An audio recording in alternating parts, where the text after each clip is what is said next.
speak to that specific point, and I can have my team follow up with you on the details of that. In general, bounty programs are an important part of the security arsenal for hardening a lot of systems. I think we should expect that we're going to invest a lot in hardening our systems ourselves, and that we're going to audit and investigate a lot of the folks in our ecosystem. But even with that, having the ability to enlist other third parties outside of the company to be able to help us out by giving them an incentive to point out when they see issues, I think is likely going to help us improve the security of the platform overall, which is why we did this. Thank you, Mr. Zuckerberg. Thank you, Senator Moran. Next up, Senator Booker. Thank you, Mr. Chairman.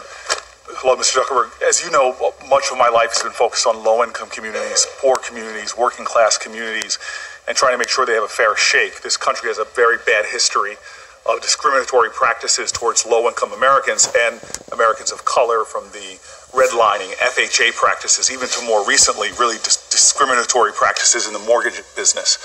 I've always seen technology as a promise to democratize our nation, expand access, expand opportunities. But unfortunately, we've also seen how platforms, technology platforms like Facebook, can actually be used to double down on discrimination and give people more sophisticated tools with which to discriminate. Now, in 2016, ProPublica revealed that advertisers could use ethnic affinity, a user's race, to market categories to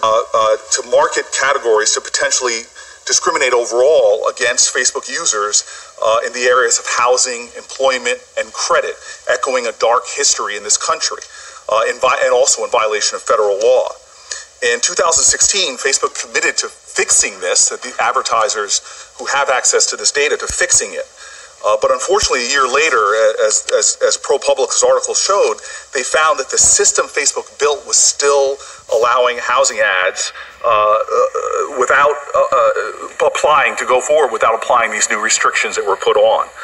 Facebook then opted on a system that's very similar to what we've been talking about with Cambridge Analytica, that they could self-certify that they were not engaging in these practices and complying with federal law, using this self-certification way to overcome and to comply with, rather, Facebook's anti-discrimination policy. Unfortunately, in a recent lawsuit, as of February 2018, alleges that discriminatory ads were still being created on Facebook, still disproportionately impacting low-income communities and communities of color. Given the fact that you allowed Cambridge Analytica to self-certify in a way that I think you've expressed regret over, is self-certification the best and strongest way to safeguard against the misuse of your platform and protect the data of users and not let it be manipulated in such a discriminatory fashion? Senator, this is a very important question. And, you know, in general, I think over time we're going to move towards more proactive review with more AI tools to help flag problematic content. In the near term, we have a lot of content on the platform, and it's hard to review every single thing up front. We do a quick screen. But I agree with you that I think in this specific case, I'm not happy with where we are, and I think it makes sense to really focus on making sure that these areas get more review sooner. And I know you understand that there is a growing distrust. I know a lot of civil rights organizations have met with you about Facebook's sense of urgency to address these issues. There's a distrust that stems from the fact that I know I've had conversations with leaders in Facebook about the lack of diversity in the tech sector as well. People who are writing these algorithms, people who are actually policing for this data, policing for these problems. Are they going to be a part of a more diverse group that's looking at this? You're looking to hire, as you said, 5,000 new positions for, among other things, reviewing content. But we know in your industry, the inclusivity, that it's a real serious problem that you are an industry that lacks diversity in a very dramatic fashion. It's not just true with Facebook, it's true with the tech area as well. And so it's very important for me to communicate that larger sense of urgency and what a lot of civil rights organizations are concerned with. And we should be working towards more a more collaborative approach. And I'm wondering if you'd be open to opening your platform for civil rights organizations to really audit a lot of these companies dealing in areas of credit and housing, to really audit what is actually happening and better have more transparency in working with your platform. Senator, I think that's a very good idea, and I think we should follow up on the details of that. I also want to say that there was an investigation. Something that's very disturbing to me is the fact that there have been law enforcement organizations that use Facebook's platform to surveil African American organizations like Black Lives Matter. I know you've expressed support for the group, and Philandro Castile's killing was broadcast live on Facebook. But there are a lot of communities of color worried that that data could be used to surveil groups like Black Lives Matter, like folks who are trying to organize against substantive issues of discrimination in this country. Is this something that you're committed to addressing and to ensuring that the freedoms that civil rights activists and others are not targeted, or their work not being undermined, or people not using your platform to unfairly surveil and try to undermine the activities that those groups are doing? Yes, Senator. I think that that's very important. We're committed to that. And in general, unless law enforcement has a very clear subpoena or ability or reason to get access to information, we're going to push back on that across the board. And then I'd just like, for the record, because my time has expired, but there's a lawsuit against Facebook about discrimination, and you moved for the lawsuit to be dismissed because no harm was shown. Could you please submit to the record, could you believe that people of color were not recruited for various economic opportunities or being harmed? Can you please clarify why you moved to dismiss that lawsuit for the record? For the record. Thank you. Senator Heller's up next. Go to you. All right, Mr. Chairman, thank you. Appreciate the time, and thank you for being here. I'm over here. Thanks. And thank you for taking time. I know it's been a long day, and I think you're at the final stretch here, but I'm glad that you are here. Yesterday, Facebook sent out a notification to 87 million users that information was given to Cambridge Analytica without their consent. My daughter was one of the 87 million, and 6 of my staff, all from Nevada, received this notification. Can you tell me how many Nevadans were among the 87 million that received this notification? Senator, I don't have this broken out by state right now, but I can have my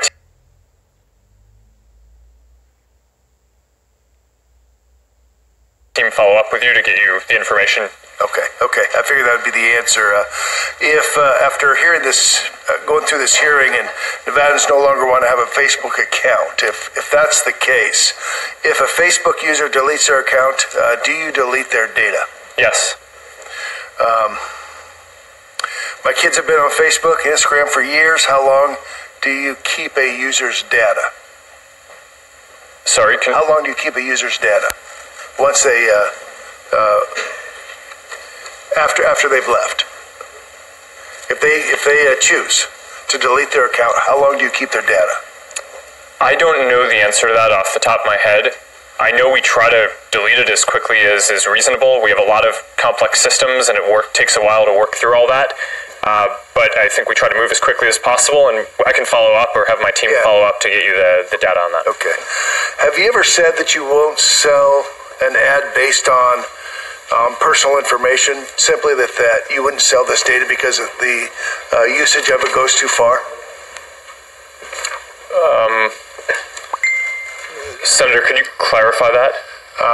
Have you ever drawn the line on selling data to an advertiser? Yes, Senator. We don't sell data at all.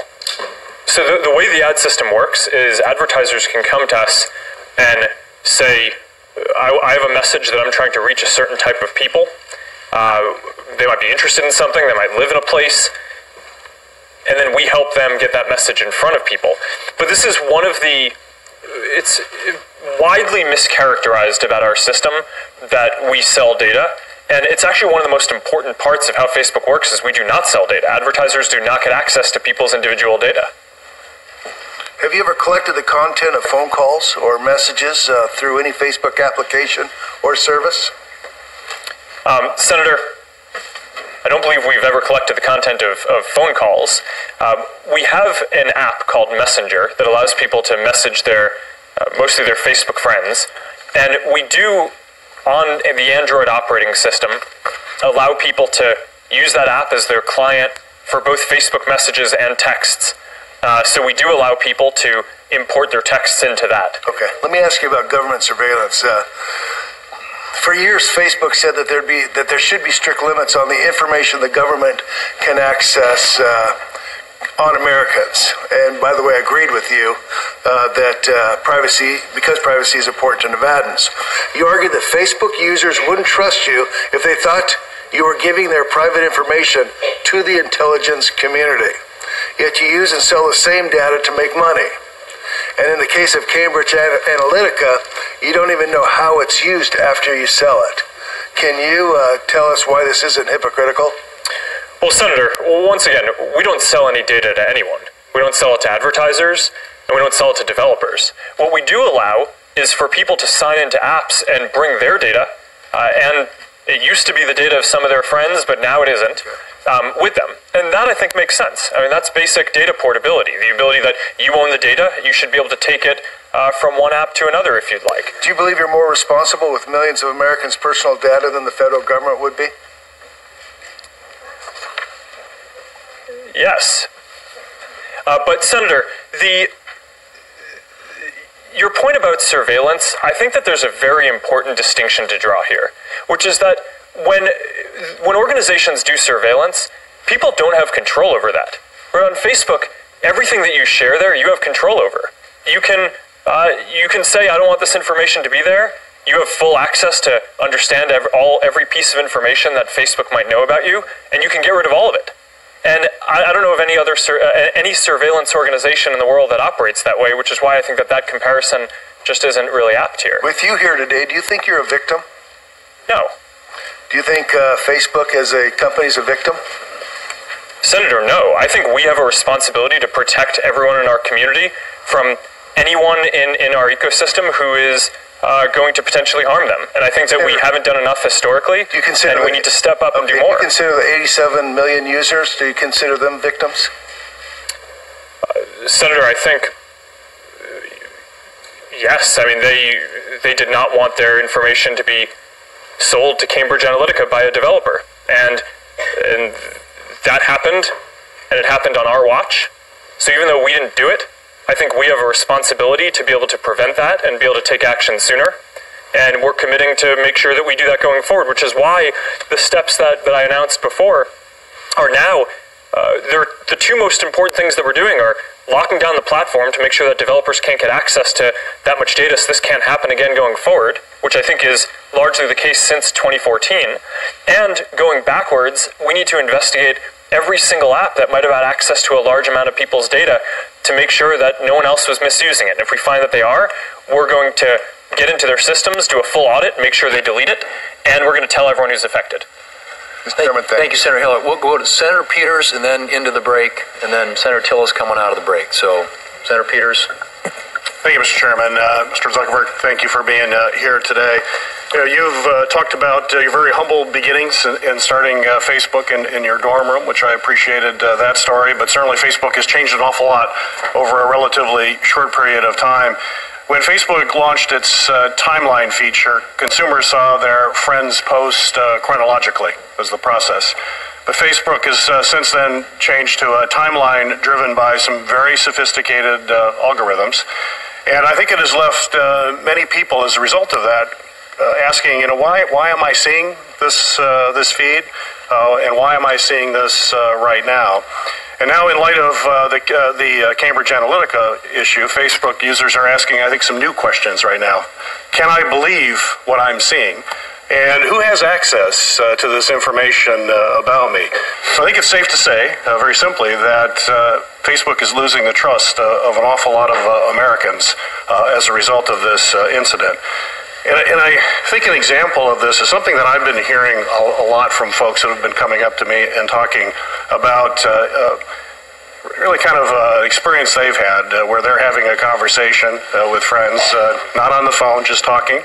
And then they see ads popping up fairly quickly on their Facebook. So I've heard constituents fear that Facebook is mining audio from their mobile devices for the purpose of ad targeting, which I think speaks to this lack of trust that we're saying here. But and I understand there's some technical issues and logistical issues for that to happen. But for the record, I think it's clear, saying I hear it all the time, including from my own staff. Yes or no, does Facebook use audio obtained from mobile devices to enrich personal information about its users? No. Okay. Well, Senator, let me be clear on this. I mean, so you're talking about this conspiracy theory that gets passed around that we listen to what's going on your microphone and use that for ads. Right. We don't do that. To be clear, we do allow people to take videos on their devices and share those. And of course, videos also have audio. So we do, while you're taking a video, record that and use that to make the service better by making sure that your videos have audio. But I mean, that I think is pretty clear, but I just wanted to make sure I was exhaustive there. Well, I appreciate that, and hopefully that'll dispel a lot of what I've been hearing, so thank you for saying that. Certainly, today, in the era of mega data, we are finding that data drives everything, including consumer behavior, and so consumer information is probably the most valuable information you can get in the data ecosystem. And certainly, folks, as you've mentioned in your testimony here, people like the fact that they can have targeted ads that they're going to be interested in as opposed to being bombarded by a lot of ads that they don't have any interest in. And that consumer information is important in order for you to tailor that. But also people are now beginning to wonder, is there an expense to that when it comes to perhaps exposing them to being manipulated or through deception? You've talked about artificial intelligence. You brought that up many times during your testimony. And I know you've employed some new algorithms to target bots, bring down fake accounts, deal with terrorism, things that you've talked about in this hearing. But you also know that artificial intelligence is not without its risk, and that you have to be very transparent about how those algorithms are constructed. How do you see artificial intelligence, more specifically, dealing with the ecosystem by helping to get consumer insights, but also keeping consumer privacy safe? Senator, I think the core question you're asking about AI transparency is a really important one that people are just starting to very seriously study, and that's ramping up a lot. And I think this is going to be a very central question for how we think about AI systems over the next decade and beyond.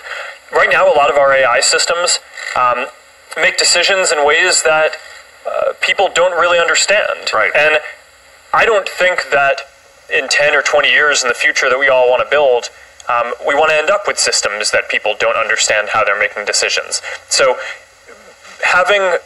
doing the research now to make sure that these systems can have those principles as we're developing them, I think is certainly an extremely important thing.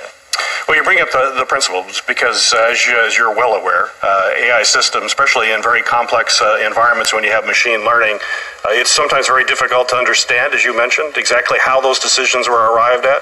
There's examples of how decisions are made on a discriminatory basis and that they can compound if you're not very careful about how that occurs. And so, is your company, you mentioned principles, is your company developing a set of principles that are going to guide that development? And would you provide details to us as to what those principles are and how they will help deal with this issue?